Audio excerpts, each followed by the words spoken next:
এটি একটি ব্যতিক্রমী প্রোগ্রাম। আসলে মাদ্রাসার মধ্যে এরকম ব্যতিক্রমী প্রোগ্রাম হয় আমি আজকে না আসলে আসলে জানতাম না। এরকম উদ্যোগের সাথে কুমিল্লা সিটি কর্পোরেশন বা ব্যক্তিগতভাবে আমি সবসময় ইনশাআল্লাহ অতীতেও ছিলাম, এখনো আছি, ভবিষ্যতেও থাকার পোষণ করছি।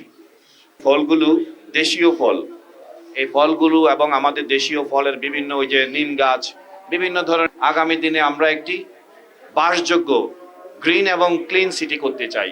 ফলের আল্লাহ তাআলা স্রষ্টা, আর সব তৈরি করেছেন আল্লাহ মানুষের জন্য।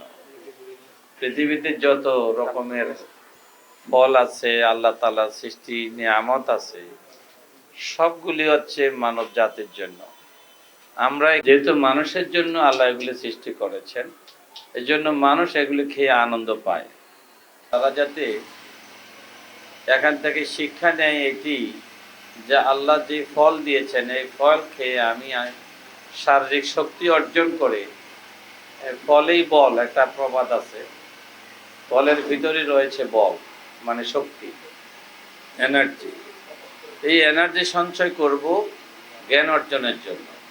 আমাদের শিক্ষার্থীরা যেন সিজনাল ফলের সাথে পরিচয় লাভ করে এবং পাশাপাশি সিজনাল ফলে যে রোগগুলো হয় সেই রোগ প্রতিরোধ ক্ষমতা যেন আমাদের শিক্ষার্থীদের মধ্যে তৈরি হয়। এই জন্য সিজনাল ফল যেন সবাই একসাথে মিলেমিশে খেতে পারে এবং দীর্ঘ পাঠদানের মাঝে একটু ফল উৎসবের মাধ্যমে যেন সকলের মধ্যে আত্মতৃপ্তি লাভ করে এবং উজ্জীবিত হয়, পড়াশোনার প্রতি আগ্রহ হয়, প্রতিষ্ঠানের প্রতি যেন তারা আগ্রহী হয়।